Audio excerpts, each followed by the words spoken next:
Құрметті Қапал ауылының тұрғындары ғой, сіздер мына Радищева 41 адресіне бүгін жиналып қапсыздар. Себебі неде? Шақырылған жер мәселесі. Ол жерлеріңізді кім иемденіп алған? Аты жөні кім? Қарамысов Серік. Қарымсақов Серік. Ол кісі Икенович деген кісі сатып алған. Сатып алған. Жерлеріңізді сатып алған ба? Қапалдан сатып алып отыр. Жеріміздің бәрі немделіп отыр. Жоқ, сатып алған жоқ. Соншама жерге сатып аламайды ғой. Арендаға алған жер ғой.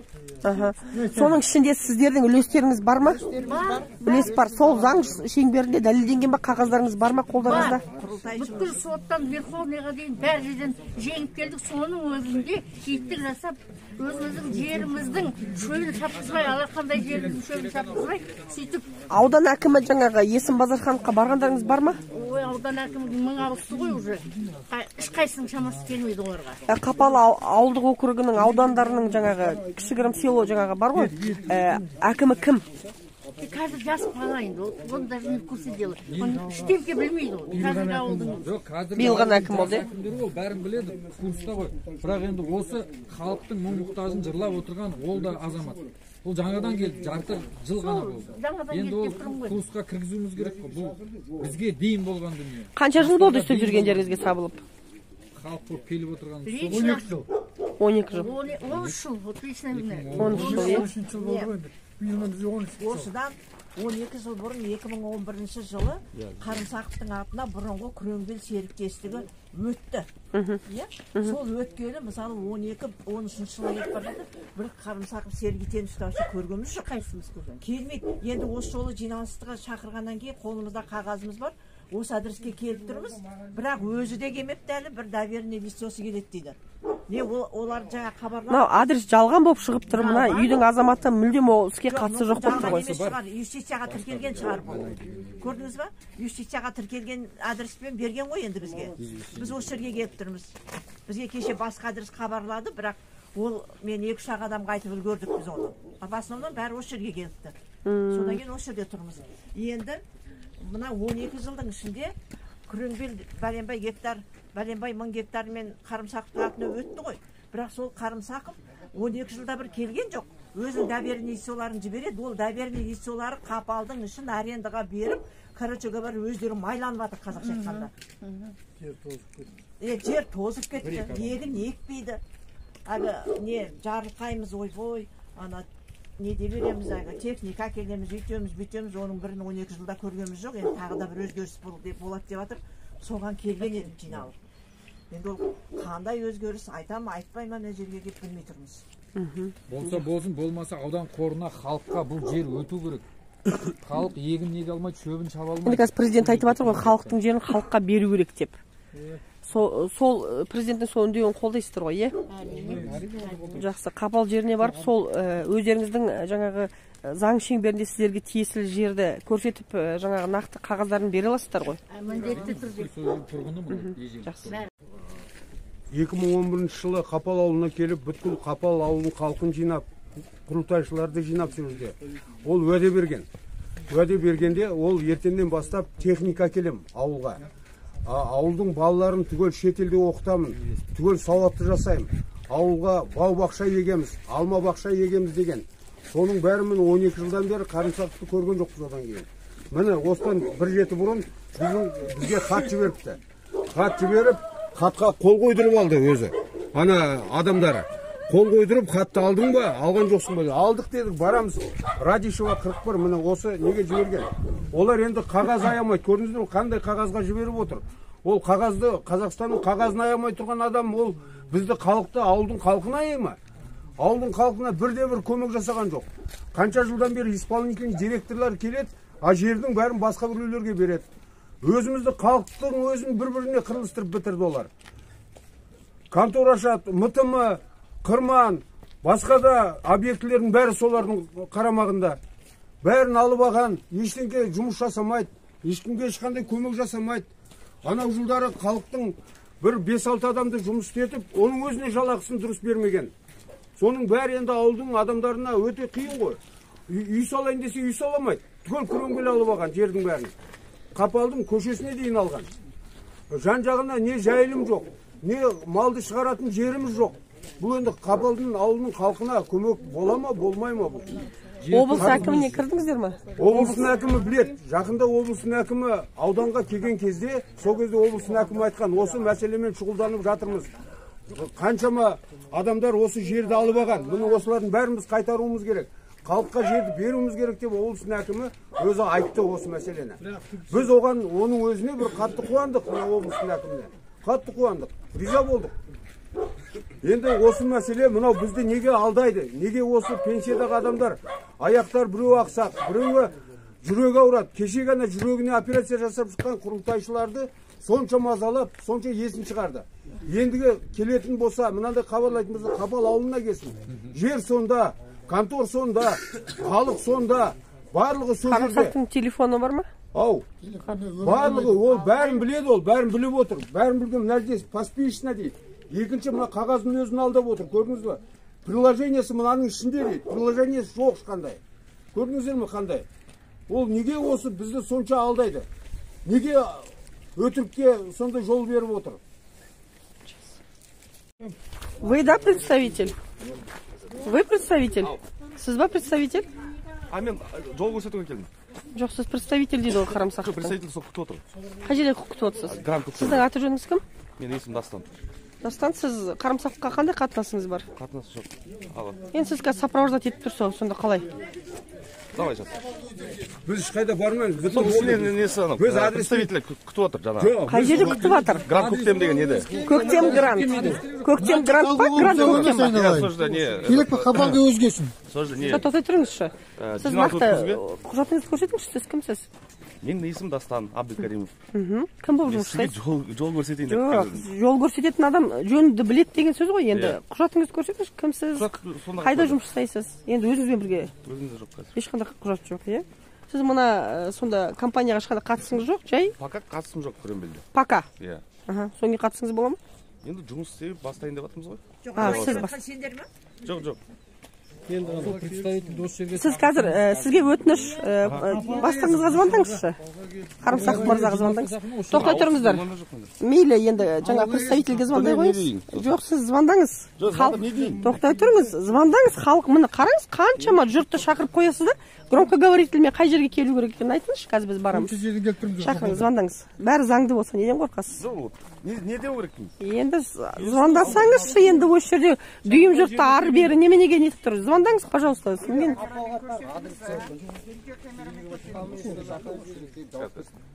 Давайте громкоговоритель шығарыңыз. Алло.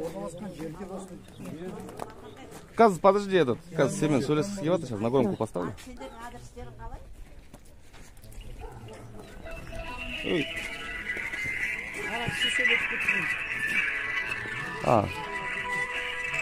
Позвонил. Жоқ, ол кісі емес. Вообще ол кісі ол жаққа звондап жатқан жоқ. Ол кісі өзі. Сейчас, подожди. Сіздер өзі не, как этот, официально сөйлесе бермейсіздер ме? Аты жөніңіз кім? Дауысын шығарсаңызшы. Шығарып тұрмын, Максим. Аты жөніңіз кім? Төлеген. Менің есімім Балқаш қызы Дина, мен журналистпін. Сіз қазір данный момент қайдасыз? Грант көктем деген жоқ, көктем грант деген бар. Көктем грант. Қайда отырғаныңызды білмейсіз ғой нақты, иә. Енді келесі сұрақ сізге, мына дүйім жұртты жинап алып, сіз неге өзіңіз көктем грантта отырасыз? Осы жерге келіңіз, біз мына жерде 20-30 адам тұр ғой. Жылы жерде ақылдасып сөйлесек дегеніміз ғой. Ауылға кел. Жоқ, тоқтаңызшы. Тоқтай тұрыңыз. Сіз мына жаңағы Қарымсақ мырзаға қандай қатысыңыз бар? Мен ол кісінің өкілімін. Ресми өкілім. Аты жөніңіз толық? Ораш Төлеген Серік ол. Қазір тұра тұрыңыз, Ораш Төлеген. Қазір онда біз опергруппа шақырамыз да, сізді осы жерге доставить етеміз. Жарай ма? Сотрудники полиции қазір звондаймыз. Жоқ, сол өзіңіз келуге енді бас тартып тұрсыз ғой. Осы жерге келіңіз, осы жерде на месте қай жерге шақырдыңыз? Бас тартып тұрған жоқпын. Қаласаңыздар келемін. Біз мына жерде. Вот келіңіз. 5-10 минутыңыз бар, келіңіз осында. Мен қазір болмаса облыстың жаңағы полиция департаментіне шақырып, сізді осы жерге доставить етеміз, потому что 40 адамды сіз ары бері қозғалтып жүре алмайсыз ғой. Сізді мында адам сияқты шақырып тұрмыз, келе қойыңыз. Жақсы. 10 минутыңыз бар, келе қойыңыз.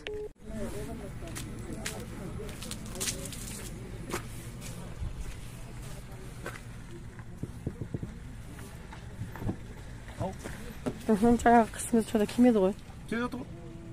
Нақты сұраңызшы қай жерде екен. Енді осынша адамды тосып қойып біраз уақыт тұрып қалдық қой. Қазір облыстық прокурорға тікелей кіреміз. Ол кісі егер заң шеңберінде өйтіп қашып жүретін болатын болса, онда прокуратураға точно келеді ғой енді. Бәріміз заңның алдында бірдейміз енді.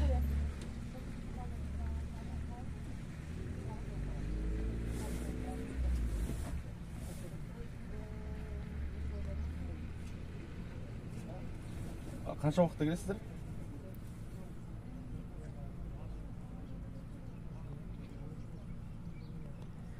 Қой, сіз өтірік айтып тұрсыз ғой, жарайды. Жүріңіздер, облыстық прокуратураға бармасақ, өтірік айтып тұр, ешкім келмейді. Жүріңіздер. Иә, қарымсақ мен. Саламатсыздар ма? Саламатсыздар ма? Аға, ассалаумалейкум. Аты-жөніңіз кім? Мен аты-жөнім Төлеген Ораш. Мен Қарымсақов Серік Итеновичтің ресми өкілімін. Сенім хат бойынша қазір сенім хатты көрсетті. Иә, бұны біз жібердік. Радишева деген енді тыңдаңыздар. Мен сіздерге айтайын. Заң жүзінде бұл біздің мекеменің тіркелген мекен жайы. Біз сіздерді сол жерге жинадық. Сосын грант көктем қонақ жайында. Көктем грант қонақ жайында 6-шы қабатта сол жерде конференц залды дайындап қойдық, шай дайындап қойдық. Бұл жерде бұл қаралып жатқан жігіттер біздің мекеменің ішкі сұрақтары. Сіздермен отырып, ақылдасып, бір мән жайға келетін сұрақтар ол жерде. Бұл жерге келіп, мына кісілердің атына арыз шағымданғанмен, бұл кісілердің қарайтын сұрақ емес. Бұл бізде бұл жерде. Неге? Қорқытып тұрған жоқ. Мына кісілер тұр ғой, заң өкілдері. Мен ешкімді қорқытып жатқан жоқпын. Бұл жерде біздің мемлекет. Сен представительсің ба? Иә, апай, тыңдаңыздар. Қарымсақтың? Иә, енді тыңдаңыздар. Құрметті халық, мына жерде жоқ, тыңдасаңыздаршы, сіздер ауылға біз келуге қарсы емеспіз. Мына жерде болып жатқан мәселе сіздерде, апай, жігіттер, былай болсын. Біз ауылға да келеміз. Мәселе ауылға біз қашып тұрған жоқпыз. Мына жерде қаладан келетін кісілер бар, басқа кісілер бар. Содан кейін орта ауылдан келетін кісілер бәрі ауылдан келіп отыр. Тыңдаңыздар, енді тыңдаңыздар, апай. Сіз біз тыңдаңызшы. Иә. Біз мысалы бар ғой, қарымсақ. Апай, былай жасайық. Жоқ, сіз біз тыңдаңыз. Сіз тыңдай бергенсіз міндетсіз.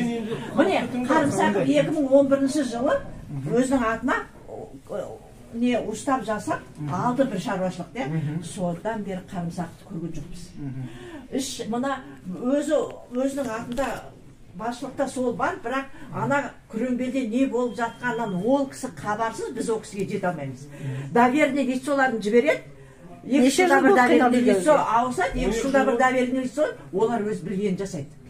Арендаға береді, не реально бермейді. 100 гектарда бәленбайдан жайылым. Бізге жайылым ғой керегі. Иә, апай. 600-ден 700-ден таратады кеп.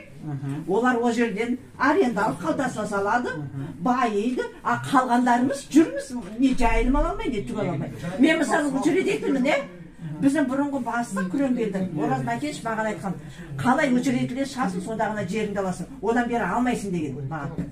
Біз ала алмаймыз, олар келеді, оралмандар қазір қамалдар көп қандастар. Соларға береді 500-600 гектарда. Жаңағы қарымсақым емес беріп жатқан оның доверенный лицолары. Солар бөледі, олардан ақысына ақша алады, сөйтіп жүр. Біз ар жақта қырылып жатырмыз, қарымсақ тып-тыныш қана қағаз керек деп осылай сіздерді жібереді. Ал енді тыңдаңыздар. Кім тағы айтады? Мен айтамын, тұра тұрыңыз. Иә, енді сіз айтыңыз. Сіздің аты жөніңіз кім болады? Мен атым Сәбит. Апай, сіз тұра тұрыңыз. Сіз тыңдаңыз. Жоқ, тыңдап. Сіз грантта, гостиницада жатасыз шірен. Жоқ, мен жатқан жоқпын. Тоқтаңыз. Сіз тыңдамасаңыз. Сіз жатасыз шірен мән жерде. Бізге қағаз жібересіз. Қарымсақтың өзі қол қояды. Ол қарымсақтың өзі не келмейді? Ол учредитель ғой. А сіздер біздің сыртымыздан еще 2 мәселені қарастырып отырсыздар. Тоқтаңыз. 2 мәселе қарастырып отырсыздар. И басқа адреске жібересіздер. Біреудің мазалап, біреудің үйіне 10 жылдан бері ешқайсыңызды көрмейді.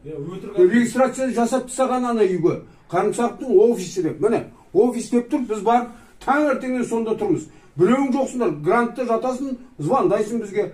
Біз сонда пенсиядағы адамдар жүруіміз керек па? Анда-мында 12 жыл болды сіздердің алдағандарыңыз. Ақсақал, енді мен айтайын. Сіздер жерді одында халыққа қайтарыңыздар. Сіздер істей алмайсыздар, тоқтаңыз.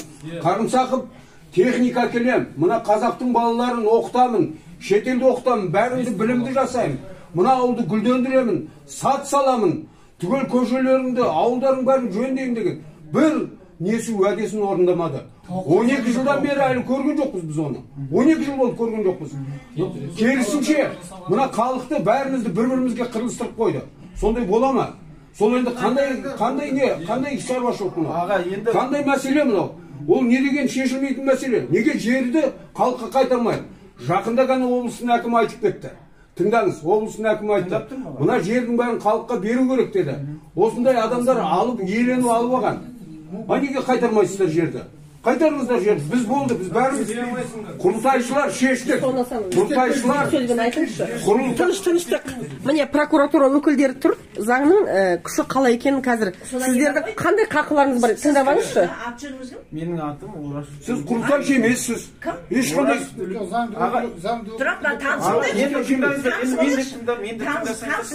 предоставьте документы, что сіз заңды өкілісіз. Сіз кімсіз? Содан кейін бар ғой, міне қараңыздаршы, тоқтай тұрыңыздар. Міне мына құжаттың негізінде, қарымсақ қол қойды. Қазір тоқтай тұрыңыздар. Енді міне прокуратура өкілдерін тыңдайық. Мына жерде біз қандай ревизия жасаңыздар. Ревизия жасаңыздар. Кто как сидит там? Заң шеңберінде осы хатта қандай әрекет жасай алады халық? Учредитель-то ол Кромбеев, Қарымсақов деген да. Сол кісі енді сіздер жинап отыр, онан уақытсын бәрін белгілеп қойған. Жаңа жинайтын жайын бәрін белгілеп. С просьбой о созыве внеочередного общего собрания участников ТО деп жазып отыр. Общего собрания участников ТО. Бәрінді жинап екі мәселені қараймыз деп отыр. Енді сізді мен түсінбей тұрғаным. Ол құрылтайшы ғой, өзі келмейді. Айтқан адресіне біз бардық. Ол жоқ. Қалайсыз түсінбейсіз? Жалған емес. Өзі келмейді, бір екіншісі жалған мекен жайға шақырады. Ана үйдің иесі айтады, мен ол жерде бұл қарымсақ деген олше танымаймын. Біздің неге қалай кіргізген? Бір доверенный лицосы күйеу баласы болған ба кезінде? Қарымсақовты мен 2-3 адамға айттым, бәрі жерге барған. Учредитель бастығы бұл кім тағайындады? Сол голосованием болды ма? Ол үлкен долян алған ғой, 90% долян алған. Инвестор болам, ауылға көмектесем деген ғой. Содан алған, ауылға көмектесем. Жаңа мен айттым ғой, техника әкелем. Енді 12 жылдан бері көрген жоқпыз. 12 жыл болды көрген жоқпыз. Біз осы жолы көреміз деп қуанып келдік. Көру керек та бізге оны. Біз көреміз деп қуанып келдік шын айтсам. Құжаттар бар болса беріңіз, әйтпесе мен просто инвестпроект деп отырсыз. Да, он сказал, что откроет инвестпроект. Мен тыңдаңызшы, сіз журналист.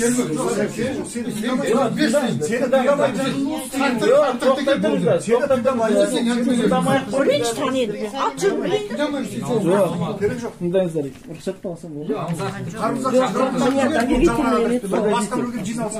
Тоқтай тұрыңыздар. Жоқ, аға. Сабырға келіңіздер. Енді мен тыңдаңыздар. Жоқ, аға. Бәріміз мына жерде келіп алып айғай шу шығарғаннан ештеңе шықпайды. Былай жасайық. Бүгінгі мына кездесуімізді қазір ана жаңа баратын жерге барайық. Жоқ, тыңдаңыздар. Бармай-ақ қойыңыздар. Бармай-ақ қойыңыздар. Мына жерде мен біріншіден айтып тұрмын ғой, міне менің қолымда қағазым бар, мен ол кісінің заңды өкілі. Біріншіден, екіншіден ол кісі қашаннан бері заңды өкілі?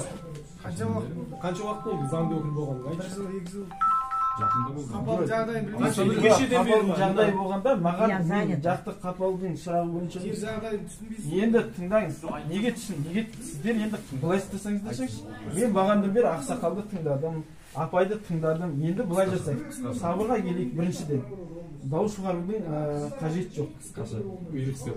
Сен бізге өмір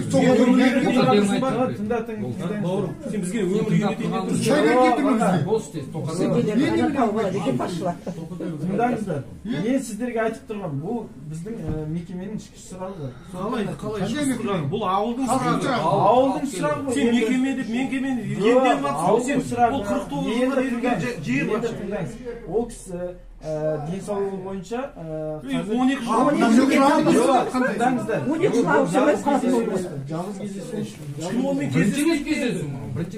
созывать етіп жатқан. Жоқ, енді дұрыс. Біріншіден шақырып тұр, оның өзінде жалған мекен жайға шақырып тұр. Жалған мекен жай емес, жігіттер. Біріншіден былай болсын. Ешкім үйретуге тыңдамасаңыздар, енді өздеріңіз сіздердің ол құқыларыңыз. Бірақ үйдің иесі шығып айтып тұр ғой, жоқ, жалған мекеме емес, ол жалған мекен жай емес. Неге жалған емес? Үйдің иесі айтып тұр. Күрем-бердің. Екіншіден, мен тағы да айтайын, бағана айтып отыр ғой, үйретіп жатыр Валентина. Мен ешкім үйретуге құқым да жоқ, ондай мен сіздерге нақты тоқатерісін айтайын. Тағы да келесі кездесуді ауылда күнін белгілейік. Ол жөн сендер уже белгілемейсіңдер. Жоқ, енді прокуратура белгілейді.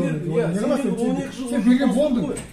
Сен қазақша айтып журналистің айтып отыр, болдың белгілеп. Істегендеріңіз енді прокуратура өз белгілейді. Прокуратура белгілемесе енді ары қарай одан жоғары жер сатып соң кейін жүре берейін деп. Енді байларын қайтарып беріңдер, болды басқаға тұрмаңдар. Енді өз үйесі бар, соны беріңдер. Сен қашпасын. Күреңбелге қанша гектар сендерге қарыз, соларына ревизия жасаңдар бірінші. Оны кім беріп отыр? Ол кімге не төлеп отыр? Қолында қандай документ бар? Не үшін ол біреуге 500 гектар, біреуге 600 гектар, біреуге 100 гектар береді? Ревизиядан кетті, жалғыз. Ревизия жасап